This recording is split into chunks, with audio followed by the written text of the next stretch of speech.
Hey everyone, how's it going? Tyler here, as usual, and it's officially here. Deer season is here. I've already harvested a deer. Season closed again because it was a doe only season, and then a week from now we'll be hunting bucks. So I just want to show you my filming setup. It's changed a little bit over the last couple years, and I'm really liking what I have now. Might get a better lens at some point just for this camera, but I'm liking how small this is. I'm going to show you my camera arm. I'm going to show you my second angle camera and just give you a quick rundown of how I film my hunts, and hopefully hopefully help you film your hunts a little bit better if that's something you want to get into. And I can show you a pretty lightweight, pretty streamlined system for doing that. So here we go.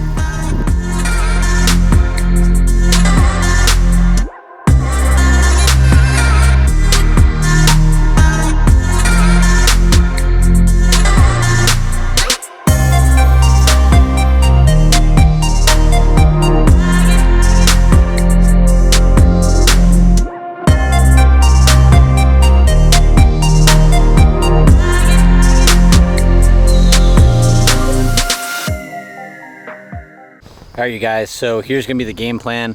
I'm going to show you basically how I build my system as I get into the tree. I'm first going to show you my camera arm, then I'll show you my second angle, and then I will film with my phone to talk about my actual camera. So what we have here is the Lone Wolf Custom Gear pocket arm. I'm sure anyone that films has seen this before. Couple things. This is just a cheap fluid head off of Amazon. It's called, let's see if I can get that in focus. Okay, it's not going to work for right now. But it's Andoer, A-N-D-O-E-R, I believe is how you pronounce that, unless that's trying to be a lowercase a. But just a cheap fluid arm. The one thing I will say is I wish that this would unlock the 360 part of this and not just the up and down, because then I could lock it into place and not have to worry about it shifting like this, which sometimes you hit it and it does do that. But I've been able to make it work, use this part, and just pretty much leave this loose when I'm hunting, because that allows me to pan left and right. Another thing about it, I only have 2 of the sections in it, and that is because I saddle hunt 90% of the time. As you could imagine, if I was against the tree like this, having a third one would put it way out over this way, which is just kind of inconvenient. I found that the 2 kind of works the best. Sometimes I have it like this, really tight to me. Sometimes I'll kick it over. I didn't really cam it into the tree all that well. A lot of times that's how it'll be right there, just because I can pan around the tree if I have to, and it gives me it here real tight. The only time it's not that great is trying to come back this way, but as you can see, that's not horribly hard to get it back over there. But yeah, makes it a little bit lighter. It does not close as good when you only have 2 sections in it, but it's not a horribly big deal. I just kind of wrap the strap around it when I put it in my pack.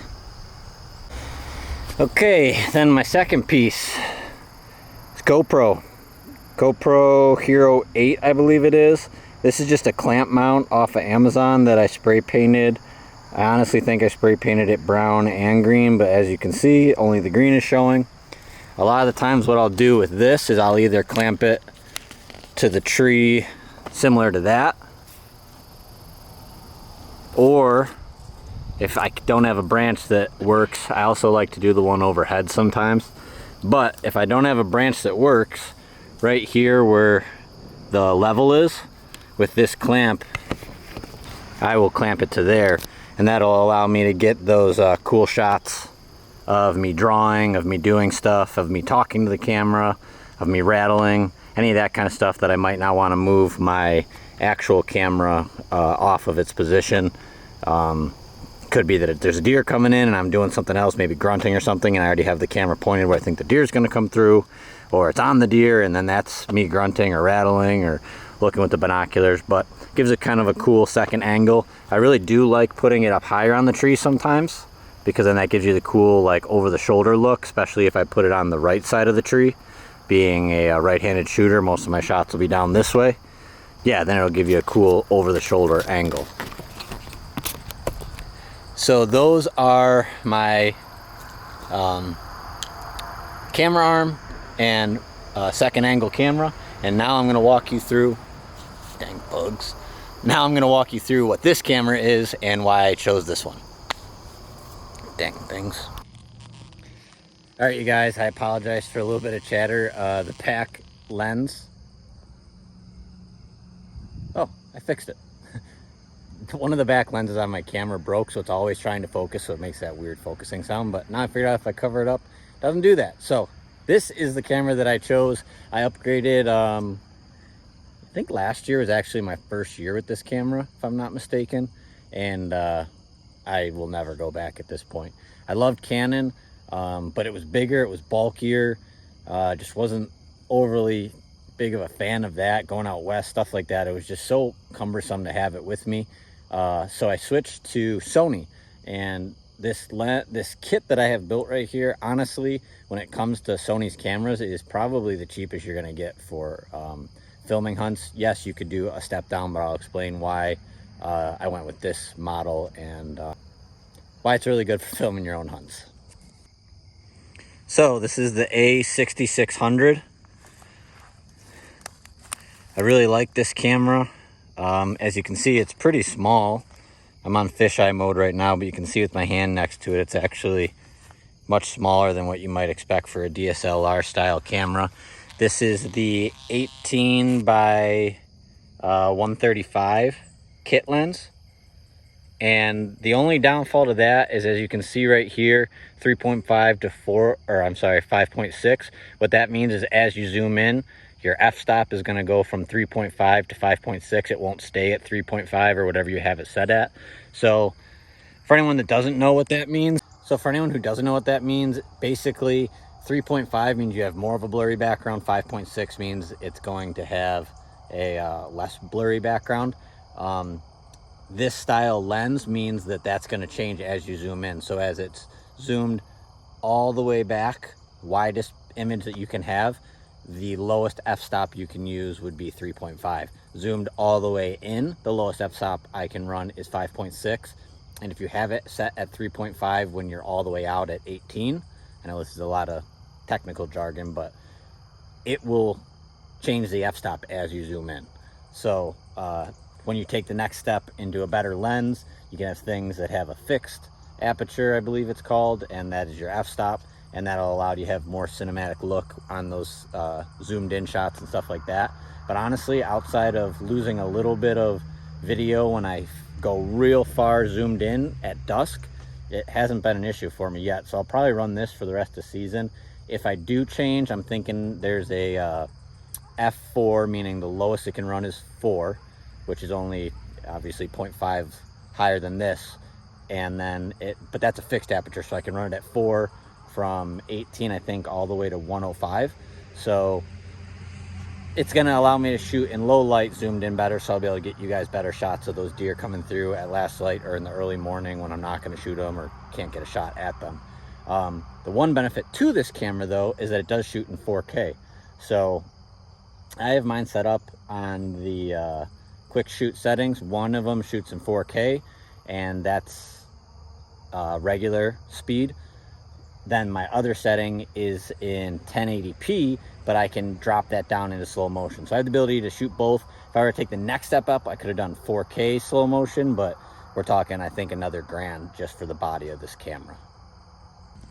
So the other thing I have on here is this cage here. A, it's going to protect my camera. B, it allows me to mount my mic over to the right because this does have a flip up screen. I wish it would flip out, but it does not. It only flips up. But now by having my mic over to the side, I can see myself when I'm talking to the camera and I can make sure I'm in focus.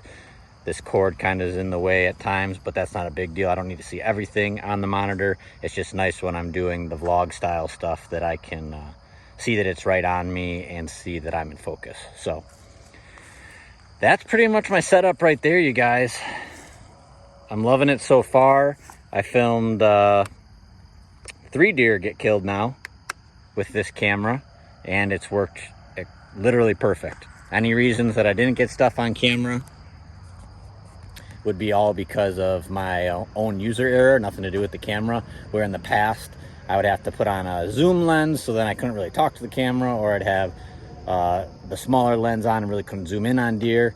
So I mean, this has really answered all of my issues. One thing to note is when you buy a camera with 4K, basically what that means is that your one picture that you're videotaping is made up of 4 1080p HD photos. So that means you can zoom in 4 times before you drop below 1080p, which is standard HD video. That's something really important to know. Some stuff that have like 8K or whatever, that some of those TVs and stuff, that would be 8 1080p videos to make up the one screen. So that's really cool, because I do lose the slow motion when I film in 4K, but I've learned that I like filming in 4K more often, unless I really know that the deer is going to be right there, and then I can get the slow-mo. But that way I can stay really wide and I can still crop in and give you guys a video that still looks really good, like I was really tight on the deer when I made the shot. So that's really cool. Something I highly recommend if you're self-filming your own hunts. If you're not going to go camcorder style and you want something you can take pictures and video with, look for something with 4K so that you can do that zooming in and cropping on your own videos, because it will take it to the next level and make it look that much more professional. So yeah, so this is my camera setup, you guys. I appreciate you coming and watching this. I hope you're excited for deer season. I hope there's more of you out there filming your own hunts and taking your own pictures and stuff like that. I love watching them on YouTube just as much as the next guy, and following everyone on Instagram. So yeah, I hope this helped. If you have any questions, throw a comment in the comment section. If you like this video, give it a thumbs up, and I hope you're ready, because the next video, a deer's going down. See you later, guys. Can't wait to see you. Hit your mark.